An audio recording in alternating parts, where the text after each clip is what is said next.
थोड़ा cut short कर रहा हूं। 1 2 3 4 इसका आंसर दे पाएंगे? 1 3 5 7 4 1 3 5 7 4 7 4 दे पा रहे हैं ना? 1 3 5 7 4 कोई मुश्किल तो नहीं है?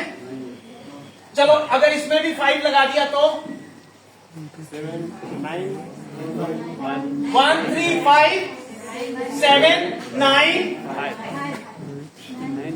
अगर ये क्वेश्चन मैंने स्टार्टिंग में पूछा होता तो कोई बोलता? अभी ये मुश्किल लग रहा है।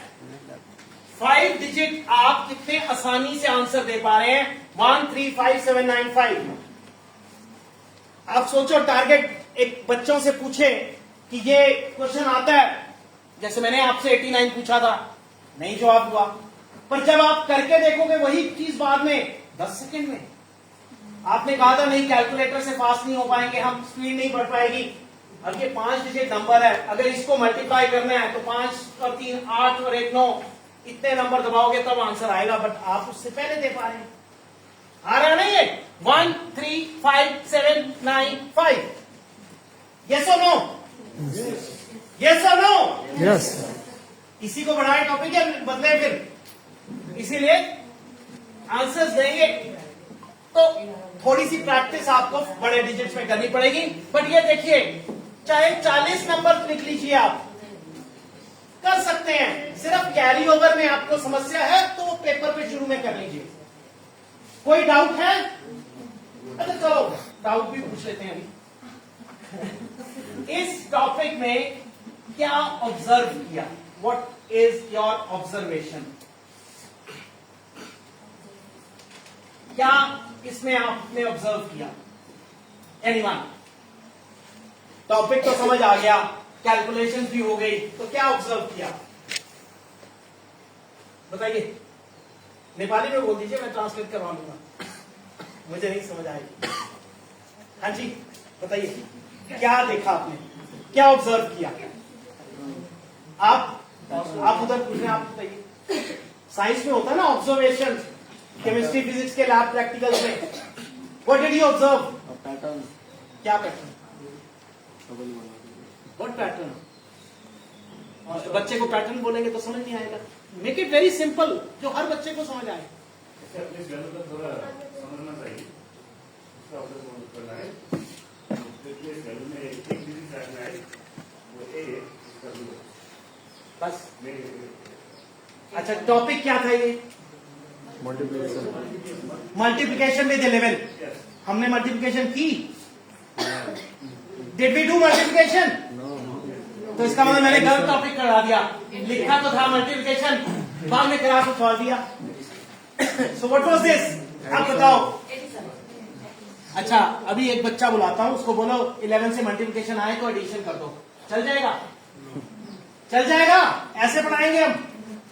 याद करो क्लास 2 में जब पहला ये आता है 2 into 3 = 6, किसी भी बच्चे को ये पता ही नहीं होता ये क्रॉस क्या है, उसके लिए क्रॉस होता है, उसे पता नहीं है मल्टीप्लिकेशन होता है।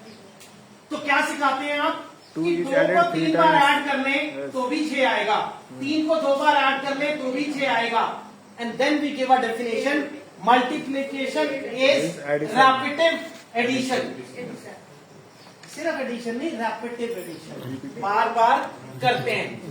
तो अब मेरा पहला क्वेश्चन था 12 into 11, तो क्या मैंने 12 11 बार ऐड किया था? तो फिर एडिशन कैसे हो गया? क्या मैंने 11 को 12 बार ऐड किया था?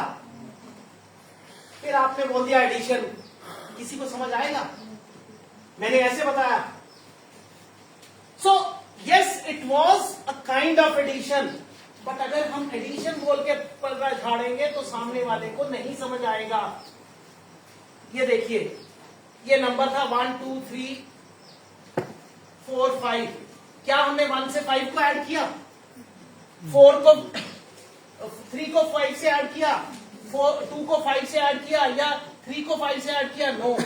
Consecutive terms. We were adding 1 plus 2, 2 plus 3, 3 plus 4, 4 plus 5. So what does this mean?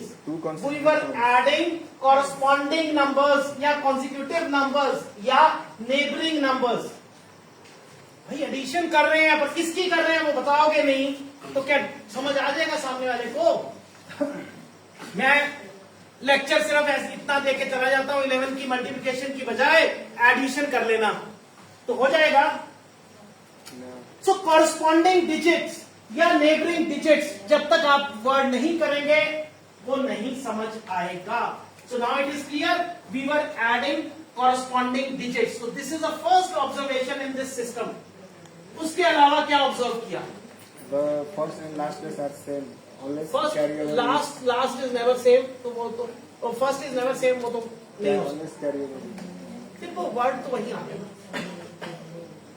Yes, वो मेथड है, keep first and last same and then follow the procedure. We cannot say it is observation और result kind of thing. Anything specific you did in this? Break दे दूंगा पानी के लिए अगर ये बता दोगे, नहीं तो सर कोई ब्रेक नहीं। Every place one digit. बोलिए कितने मिनट लोगे आज सोचने के लिए? और बहुत इजी आंसर है। चलो और हिंट दे देता हूं, जो जिंदगी मैंने किया वो किया। अगर इसके बाद नहीं बोल रहे तो फिर It is fun. It is fun. Fun तो बनेगा सर, यही तो मैं बोल रहा था, आप कह रहे थे नहीं समझ आता। It is going from left to right. Perfect, ये हमने सोचा ही नहीं। सिर्फ जरूरी नहीं है हर चीज के बड़े वर्ड्स ढूंढो। It is the first time you are doing calculations from left to right. ये लीजिए, यही क्वेश्चन है, करिए, इधर से बोल के देखिए। मैं पेपर पे नहीं बोल रहा हूं, बोल के देखिए, इधर से आंसर आएगा आपको। आप दिमाग में कैलकुलेट ही नहीं कर पाएंगे, जबकि 40 साल 30 साल से आप मैथ्स राइट टू लेफ्ट कर रहे हैं। मैंने तो अभी 15 मिनट कराया, 15 मिनट में आपकी साइड ही चेंज हो गई, क्योंकि 15 मिनट आपने यहां से सोचना शुरू किया। लिखा है ही नहीं, कागज थे ही नहीं, कहीं के पास नोटबुक्स थी नहीं, और जरूरत भी नहीं थी इस टॉपिक के लिए। इसीलिए मैंने नहीं बोला कि पेपर पेन लो। बोलिए, बोल पाएंगे ऐसा?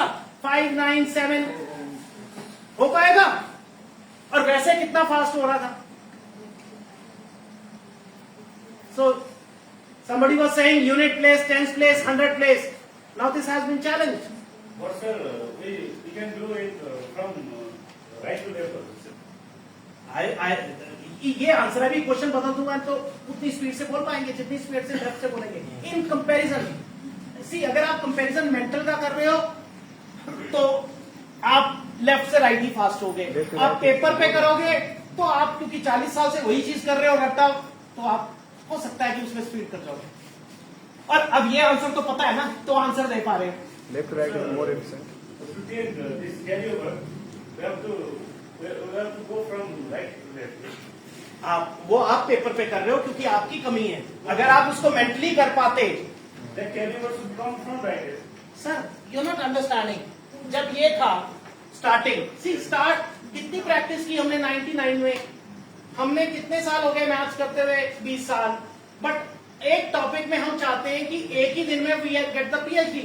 How is it possible? मैंने बोला इसको ऑब्जर्व करके देखो कि कैरी ओवर क्या है। उसके बाद एक एग्जांपल दिया था, समथिंग 5 6 3 और फिर 5 6 6। 2 कैरी ओवर तक तो हम सोचने लग गए थे ना। बाकी प्रैक्टिस नहीं करोगे तो नहीं होगा। कंपैरेटिव मत करो कि 40 इयर्स कंपेयर विद 10 मिनट्स, तो कोई कंपैरिजन नहीं है। Got it? Any doubt in this topic? Now will go for the test. So any questions you have, you ask first. Water break. एक छोटा सा, ताकि वो सवाल दे देता हूं। चलो ठीक है, वाटर ब्रेक पे जाने से पहले 2 क्वेश्चन दे देता हूं। 2-5 मिनट लगेंगे मैक्सिमम, ताकि ये टॉपिक खत्म हो जाएगा, फिर will go come for the next.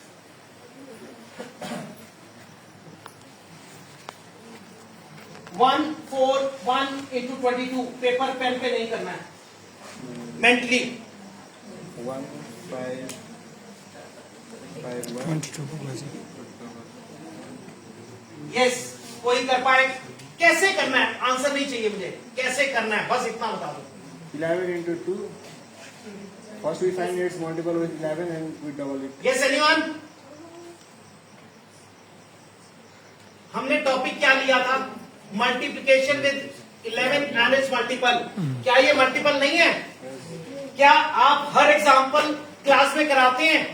कुछ तो पेपर के लिए भी छोड़ना है ना. हमने 11 करा दिया, 2 की मल्टीप्लिकेशन पहले सिखाई हुई है, तो 22 तो आना चाहिए ना. 3, 1. अब he's saying 1 4 1 into 11 into 2, so 1 5 5 1 into 2 is equal to 3 1 0 2. ये आप मेंटली कर सकते थे, पर हमने क्यों नहीं सोचा? क्योंकि हमें लगा सर ने 22 कराया कहाँ है, 11 ही तो सुबह से लगे हुए हैं, 11 से अलावा तो कुछ कराना आता ही नहीं. बट वो आपका होमवर्क है. अगर हम सारे नंबर्स को लेने लग गए तो सारी जिंदगी यहीं पे बैठे रह जाएंगे 11 में. आया समझ? पर यहां भी एक पीछे बच्चा बैठा था, वो बोलता है sir why not 141 into 2, 282 into 11, 3102. अब कौन सा ठीक है इनमें से? Right side is better. First या सेकंड? Second. आपने तो सेकंड फर्स्ट दिया था answer. First time thinking, so I would have done that next time. Yes, first है या सेकंड? मैम सारे, हाँ बोलिए, पहला ठीक है दूसरा ठीक है? भाई मूवी नहीं है ये, करना पड़ेगा maths.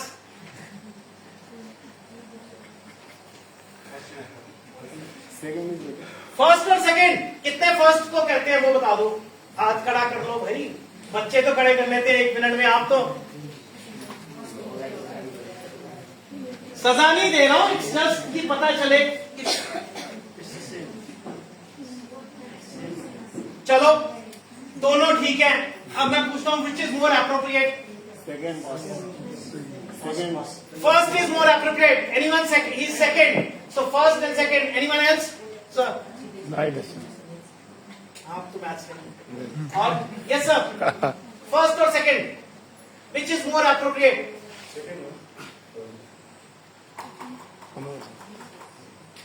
See, this particular question both are correct, but when we say this is more appropriate, why? I give you the answer. See, let's say instead of 22 it was 77.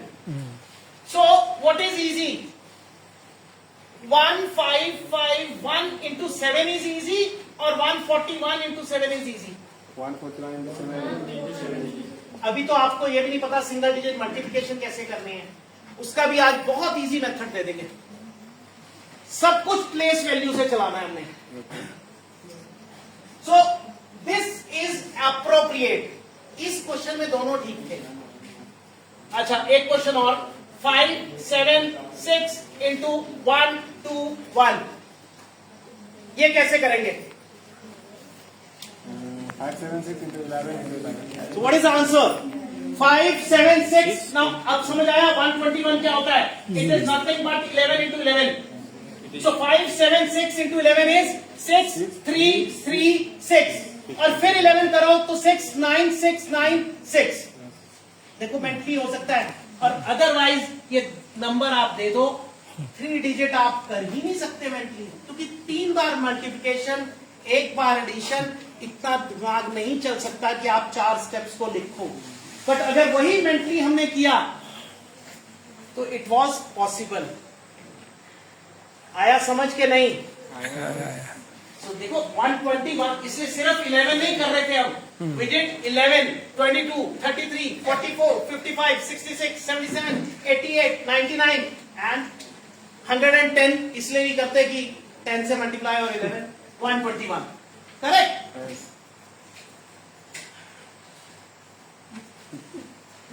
Clear? कि अभी भी कोई doubt है इसमें? So this was speed बढ़ी कि नहीं?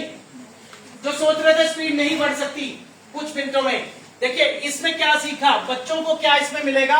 One is जो एडिशन नहीं बोल पाते, आप लिख के ही करना है. इसमें कोशिश करेंगे 1 + 2 3 होता है, 3 + 5 दिस. एक तो फास्ट एडिशन हो जाती है. सेकंड फोकस दिमाग से कर रहे हैं, बिना पेपर पेन के कर रहे हैं, तो दिमाग में जाना शुरू होगा, एक एक्साइटमेंट बढ़ेगी, कुछ सेल्स रिलीज होंगे बॉडी के, बहुत कुछ होता है, वो बायो में नहीं जाना जाता। और तीसरा विजुअलाइजेशन की, रीजनिंग की, तो इतना बड़ा आंसर भी वर्बली दे सका। ठीक है, कैलकुलेटर से स्पीड बढ़ी कि नहीं? बड़ी तो जिसकी बड़ी उसी को जाने देता हूं, बाकी बैठो दे दो, है ना? वाटर ड्रिंक के Yes, 10 minutes break. No 10 minutes. जैसे मर्जी आप। The temperature is very hot. Okay, So if they are feeling uncomfortable, no issues. Water break.